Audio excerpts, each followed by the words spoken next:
وهذا الشيء من واحد هذا كسر شوبي هلي هذه وصلتي ويل قرباليو واقو تايو دوي عالو روح معشد weliba gaar ahaan si gaar ah dadkii shuban biyood ku dhacay iyo dadkii nafaqa darrada ku dhacday in yaareenana raashin gaar ah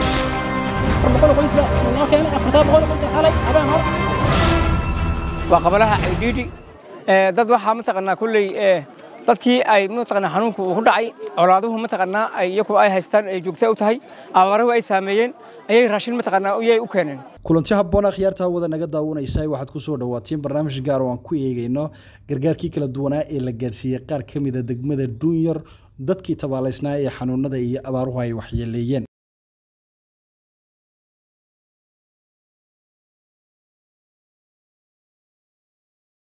maalinnimadii axadda ahayd ee 18 bishii 2 ee Febraayo ayaa waxa guddiga beesha Ciise ee 13 ah ee ay shaaca iyo dhalinyarada beesha Ciise ay gaarsiiyeen laba gaari oo ka kooban raashinka noocyadiisa kala duwan dadka shacabka ay ku tabaalaysnaa degmada Dunyar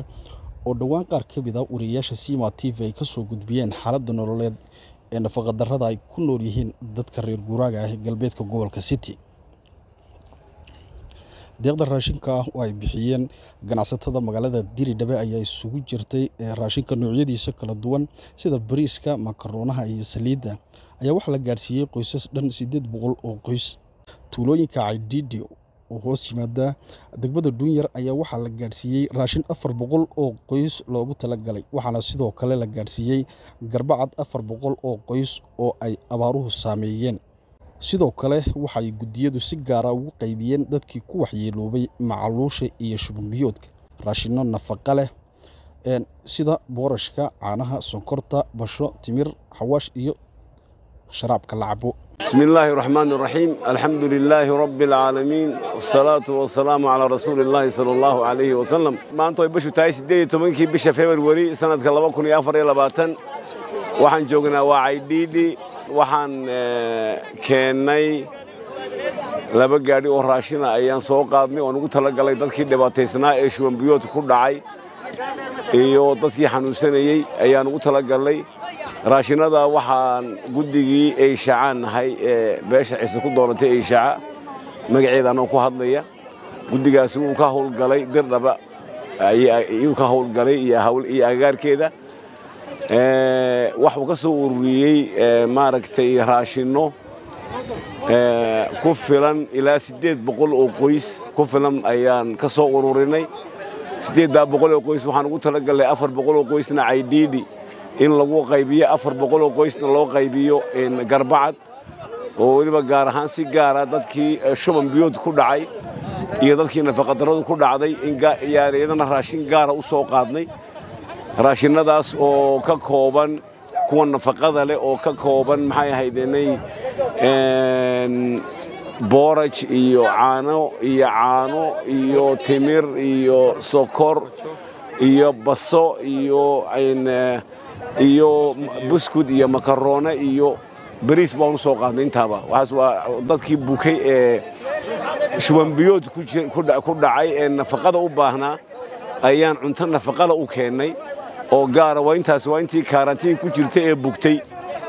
dadweynihii kale ee deganaa deegaankana iyakana waxaan u soo qaadnay makarona iyo saliid 400 oo qoys ayaan ugu qaybinay maxay ahaydeenay Caydidi 400 oo qoysna insha Allah inaan imika ugu qaybinaan rabnaa garbacad raashinka nafaqada lana ee soo sheegay gaarkaana dadka jiifa ee xanuunadu ku dhaceen shuban biyoodka iyo kuwa kale ayaan ugu talagalay in si wanaagsan baa maanta anakoo taagan loo qaybiyay gudoomiyihii degmada Dunyar mudane cilmi baa ay garab jooga oo gudoomiye oo maaragtay mas'uulka ahaa iyo shaqaalihiisii 400 oo qoys weydikii arkay si cad baa loogu qaybiyay Allahumma musta'an dadkii waxa soo bixiyayna waxaan Ilaahay uga baryaynaa Ilaahay meesha ka soo saareen wax ka fiican inuu ugu bedelo dadkii nala shaqeeyay inta qabalsiinay guddigii degmadu cilmi u horeeyay raga kalena aad baan ugu mahadnaqaynaa sida fiican ay gacanta noogu siiyeen in hawshaasi ay hirgasho waana salaamantihiin. Assalaamu calaykum waraxmatullaahi wabarakaatu.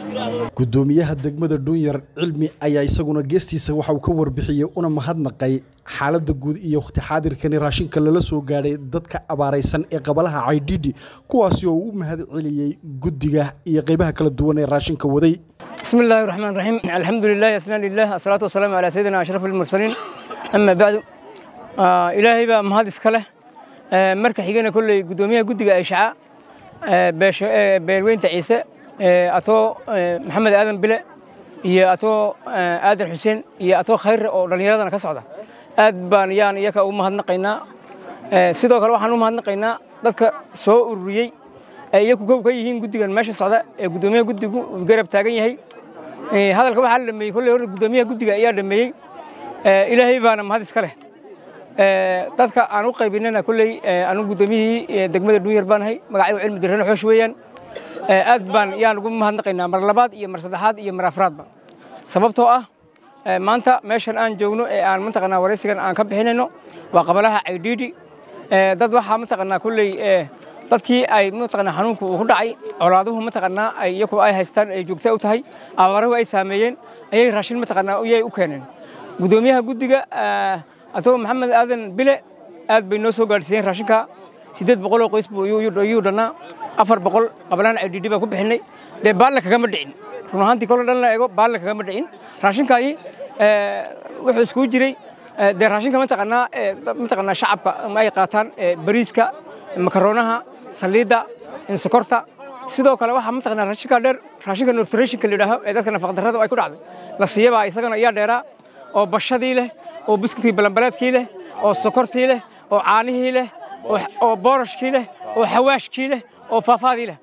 kolka ilaahay baan ugu mahadnaqaynaa kolley laakiin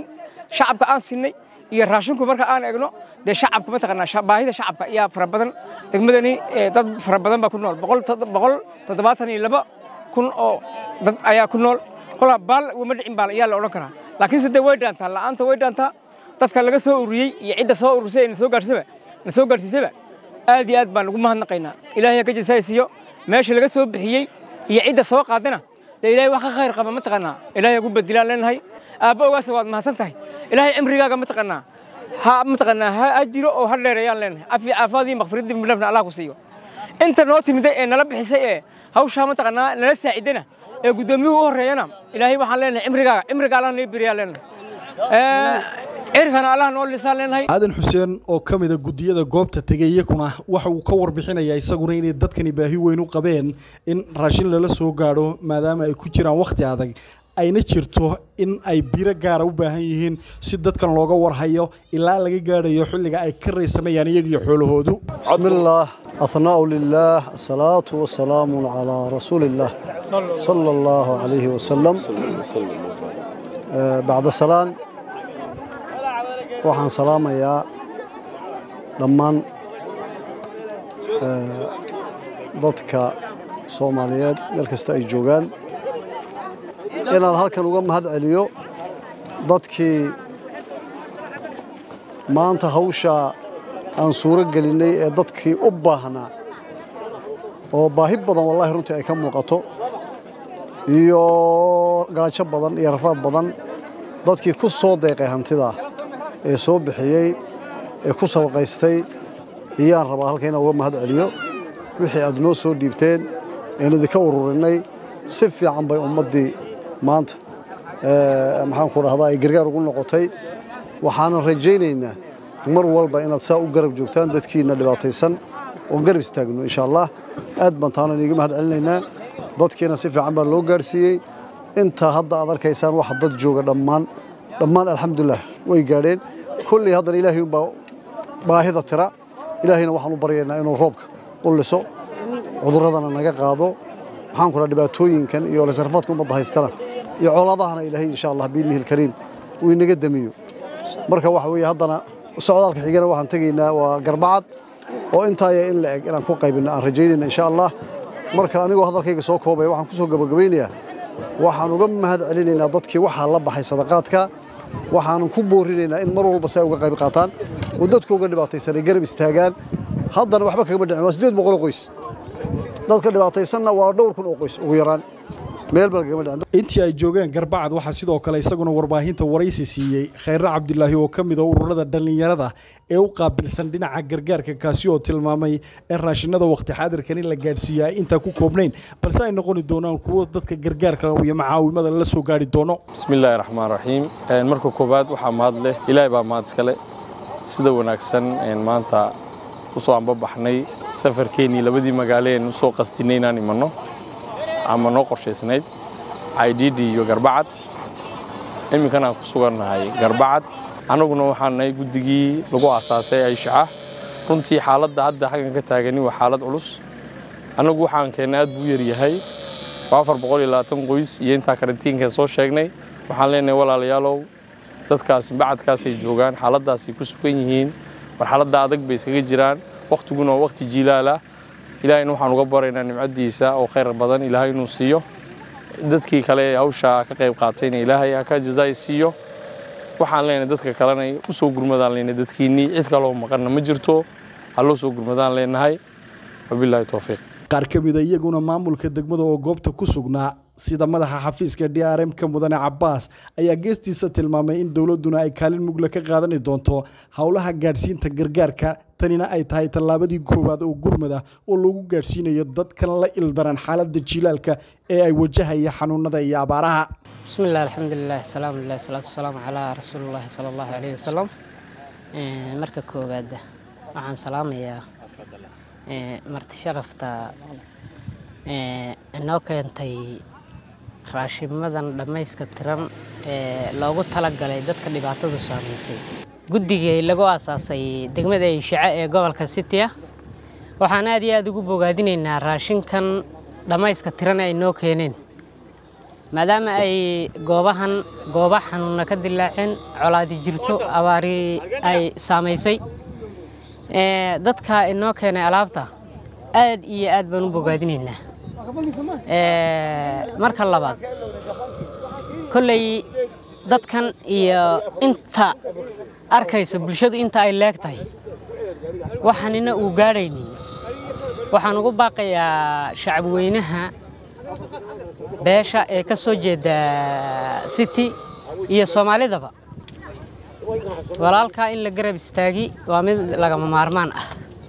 waxaan aad iyo aad uga codsanaynaa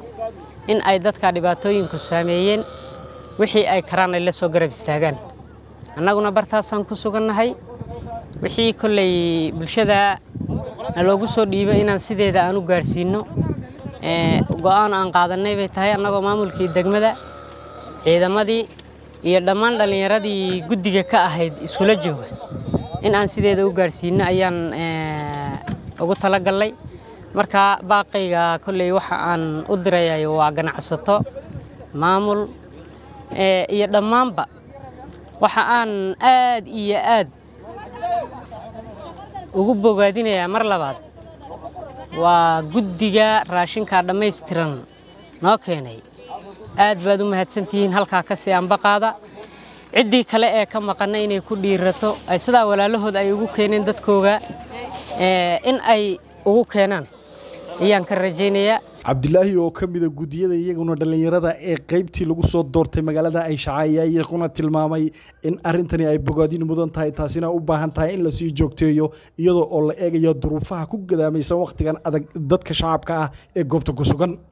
bismillaahir rahmaanir rahiim wasalaatu wasalaamu ala rasuulillaah sallallahu alayhi wasallam anigoo Cabdilaahi Jaamac kamid ahna xubnihii dhalinyarada guddiga fulinta beesha Ciise ee gobolka City iyo ismaamulka Dirdaba sida daraadeed waxaan leeyahay walaalihii la baxay raashinkani inuu Ilaahay ka jazaay siiyo sidaan meesha u joognana xaaladda aan ka arkayno intani aan wadna aad bay u yar tahay waxaan leeyahay shacabka Soomaalida dhammaan gaar ahaan kuwa gobolka City iyo ismaamulka Dirdaba in ay u soo gurmadaan dadkan walaalahood ah waxa yareen keenay kullay dhibaatadii taale waxun bay ka taraysaa laakiin kuma filo dadku aad buu fara badan yahay meeshuna aad bay baaxadeedu weynta sida daraadeed anoo ku hadlayo afka magaca dhalinyarada gobolka City iyo ismaamulka Dirdaba waxaan leeyahay dadkiina ha loo soo gurmado waa mahadsantiin geestooda shacabka iyagu la gudoosiyay gargaarka noocyadiisa kala duwan ayaa tilmaamay in waqtiyada qaar ay adag tahay in ay isticmaalaan cunnada bariiska iyo sidoo kale galleyda taasina ay sababi karto in dhinaca xoolaha loo leexiyo balse ay u baahan yihiin codsanayaanna in raashinka qallalan loo keeno sida boorashka iyo saliidda iyo sidoo kale qaybaha kale ee buskudka nafaqaysan koobaad ogaaskaygaan salaamaya geesiga diiranaha ciisa ka soo dhex baxaan salaamaya mas'uuladeedan salaamaya sida sharafta leh noo qabteen dadka wax u gaarsiiyay ma salaam ugu salaamay gudiga ciisa ha jiraan ha joogaan ma leeyano waligeed ha noo joogaan halkaan noogu yimiday dariiq halkaan nooga furay aydhid halkaan noogu yimiday marba halkaan ugu tagayno way ku maasan yihiin cadawaguna ha jabo ilmiguna ha ragaan leena raashin waxaan noo keenay baasto waan noo keenay makarone bariis waan noo keenay timir waan noo keenay caano waan noo keenay boorash waan noo keenay basho waan noo keenay yar dhageyso sharaab waan noo keenay qudaarti waan noo keenay boorash ciyaalka loo keenay waan noo keenay wax naga alxamdulillah inta kale waan noo keenay wixii naga maqana walaalahayga beesha ciise way soo gaarsiinaysaa nin baa yiraahdo leeyahay maxay ahayd tolkii nin tolkii haysto waxba kama maqno ilaahayna waan haysanaa tolkayna waan haysanaa ma sha Allah baan leenahay waana ni salaamaya walaalahayga qaaliga ee halka noogu yimiday ee halka imikana didiila ka sii horeysiinay waan ni salaamaya salaan guddoon anagoo joogno qabalayga ciidii wixii la keenay ay sideen 400 oo qoys raashinkoogii oo soo gaadhay si fiican bay noo soo gaadhay meesha 1800 oo qoys doorkii hore raashinka dadka loo qaybiyay ma tahan 400 qoys ba noo keenay 400 qoys xalay habeen hore mid ba raashin karsan way ergarimeen gaajo daacuun inta bay hayso noogama darin 400 qoys waan qaadanay waxaan leenahay in la sii adkeeno noo sii yabiyabo oo noo beersho yaa ka cuskanayna كلي ضد أبارين عذر أبار أنتوا بقى يمكن لهم بانهاي وحلينا هاي الدنيا عيشة كدق مدى لما كلا يصير وأنت بقى سلامي اللهم صل على فتح أنا وفاطمة ومقال عديد بريسية وحاسوق على إيو ماكرونية صليد لبدا بس صدق إلى هاي هات كي أنا قد عي هل كان كنو سودح مرشا هل كان أوجو كان إلى هاي هات كي جنة هجي أنا عصبنا إننا بكل ده معنا بريس كا يامس بون نقطة معنا بكل دي وحاسي سنوان وينو أرجع أول جوكس إن وحي معان بان أباهن هاي بكل ده حولا إسكعنا ضد باعنا وحلا وحي عن أباهن هاي ده ميال لهالي كاري ميال لهالي كاريتي جنة دي الله هجي وحي نسوق علينا وأنا أهنقينا ها وحي ده نجم قلنا ما يسقى إمي كماشة كاني وحي قرقار لا هلايانا هنا نوكينه guud ahaan waxaa inta noogu dhan barnaamijkeennii gaarka ahaa aan ku eegaynay gargaarada kala duwan ee la gaarsiiyey meelo ka mid ah degmada Dhuunyar tan iyo inta barnaamijkan mid nuuciisa ku kulmi doono waxaan idinku dhaafayaa nabadgelyo